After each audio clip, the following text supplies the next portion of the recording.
one of the things we were just noticing in the news, like the recent news for you guys, seemed to be very environmentally based. I see that you're having, again, with the power grid is still not really up to where it needs to be to overcome the nightmare that you guys had in 21. And then this whole boil water thing, which I'm sure Donna could probably write a dissertation about why we're having the boil water thing and what it's about. But you guys have some serious environmental concerns, let's just say. Yeah, can you all hear me? Yeah, it's just the voice and the video are off, but I can hear you. Okay, good. Well, first of all, hey, thanks for having me on your show, Jen and Peter. Always love watching you guys talk about all the latest stuff that's going on. Really appreciate it.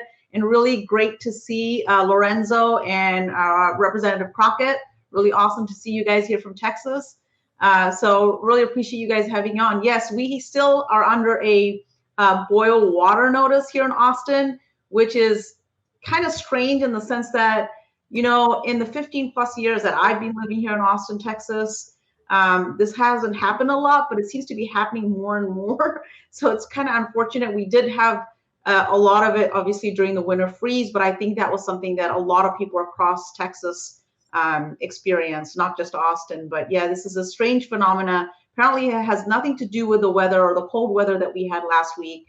And it's something internal to the wastewater system here in Austin, Texas. So, I mean, what is causing this? Like somewhere when this happens, there's somewhere along the line, somebody's being negligent, something's not happening, the infrastructure isn't being maintained, the whatever. Like it's not just random, right? Like it doesn't just happen. So like where are they falling short there? Well, you know, it's interesting that you asked that. All the stories that have been posted about it, that's exactly the question everybody's asking Austin Water. Like, what exactly happened? Tell us. They're saying it's an internal challenge or issue that they've come across, and they need to get all these certifications before they can start telling people to drink it again. So that's the story right now. And so we're hoping maybe by tomorrow or the next day, we won't have to boil water anymore. Yeah, but isn't this wait? And this is occurring simultaneously with random power outages, correct? Well, the random power outages, you know, they could be due to things like when you have ice here in Texas. So when you have trees that accumulate a lot of ice, they get heavy and they will fall on electric lines. And that is one of the reasons that we did have power outages. Now, there may be other reasons for power outages, but I know that was one of the reasons that we had several power outages, not just in this area, but I think across all of Texas that experienced the ice storm. I don't know if you guys experienced that up north in the Dallas-Fort Worth area. So Lorenzo, when you get to the State House, start talking about burying your power lines. We find that if the power lines are buried, then trees cannot be the cause of your problems. Just a suggestion. It's so frustrating, right? Having individuals that want to go and solve some of these issues and then seeing our legislative body continue to kick the can down the road. This was happening in 2011 when we were hosting the Super Bowl. This was something that we talked about in our campaign. It was listed on our website about winterizing our grid in 2019 before this freeze ever happened. And that's what's at stake at every election that we have throughout our state and throughout our country. People that want to either go and solve some of these issues and really, you know, get to work to make sure that our state can continue to provide for its citizens and, you know, thrive economically speaking, but fixing the issues, right? And we want to solve them in ways that aren't going to destroy our planet, in ways that will provide high-paying jobs to individuals, and in ways that hopefully future generations will be proud of as well, that we started the process of making sure that we make Texas the greenest state in our country, and also provide, you know, those business opportunities. I think it's embarrassing. Businesses don't want to come to Texas when they can't even rely that the electricity is going to stay on. I think that's an excellent point. And Jasmine, if you want to hop in, as far as I can tell right now, this is one of the central issues that I can see in terms of the red versus blue dynamic in the state. We know what has happened with the grid shutting down. It was a massive problem last winter. It is a massive problem right now. We need to move to alternative energy sources. And Texas, in a number of places, has been really good, especially when it comes to wind power.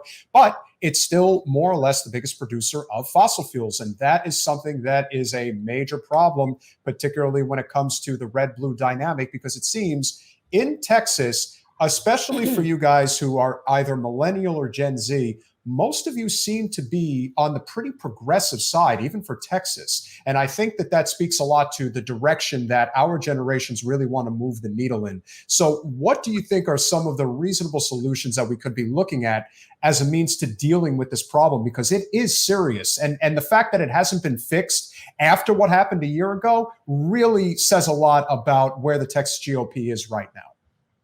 No, I mean, they want to gamble with lives. I mean, that's what we've seen with COVID-19. That's what we've seen with the grid. That's what we've seen as we've fought in public schools about whether or not kids are allowed to wear masks or not. I mean, they're just gambling with lives every day so that they can have the next talking point, which is really sad. And I want to say that, like, it's a terrible phraseology, but it really fits. That storm was literally the perfect storm. Everything that could go wrong went wrong at one time, right? And so we had generation issues, and those generation issues, they were compounded for a multitude of reasons. Number one, as you talk about burying lines, as we talk about, and let me just throw Luke out there, who is running for railroad commissioner. Let me just do that plug, because we like to be mysterious about what the railroad commissioner in the state of Texas does. But this is the body that actually regulates and enforces a lot of the laws and regulations on oil and gas, right? But we call it railroad so that nobody knows what the heck it is. And they think that it's somebody that's going to do something with trains, right? And so what we found is that a lot of our gas lines are not buried deeply enough anyway. We've had our fair share of explosions that have killed people. That wasn't enough to tell them to bury the lines deeper. And so with them not being buried deep enough, what we saw was we had lines that literally froze over. So we had a freezing problem, right? On top of the fact, some of the things that were just brought up was the transmission problem. So you've got the generation problem where they're having a problem even generating the energy. And then we've got to deal with the fact that transmission is a problem because we've got down lines, right? Because we've got lines everywhere. So we've got trees that are falling and all that kind of stuff. So, and then we even have people running into stuff. I have reports about that because Texans aren't necessarily the best at driving on the roads in the ice. But also you had this incredible demand. And so we always function really on the brink. And I think that's why people are like, wait a minute, what's going on with the grid? Are we going to fail again? Because we never have like this huge like difference in like what we have in supply versus what we have in demand. We always literally gamble and teeter. And it's like this little difference. And so what happened is like the gamble did not pay out. I mean, it paid out for those that invest because we are deregulated. Like it allowed like the prices to shoot up just to get something because we couldn't meet the demand. So here it was. The other part of the storm that was really big and problematic was that the entire state froze. Like usually maybe the northern part of the state, right? Like the part that's closest to Oklahoma or Arkansas, that part may freeze, but the entire state. And on top of that, where we go for our backup, because we're not on the national grid, is we go to Mexico.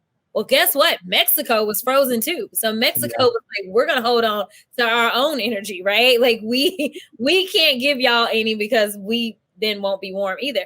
So literally everything that could go wrong went wrong. So, you know, I hate that people literally have PTSD and they have it for good reason because the main bill that we passed, which we passed whatever, but the main bill about weatherization, because that was yet another problem, right? Was the fact that there was no requisite that you weatherize. It was like, oh, if you think this is a good idea, then do it, right? So they didn't weatherize their generation. And they're like, but it's Texas. They're gambling again that we won't get that cold, so we don't need to weatherize. And so now it's like a fine of maybe like $5,000 a day or something if you fail to weatherize, which is not really an incentive when you can make well over $1 billion in one quarter if you just have the right kind of gamble. Right.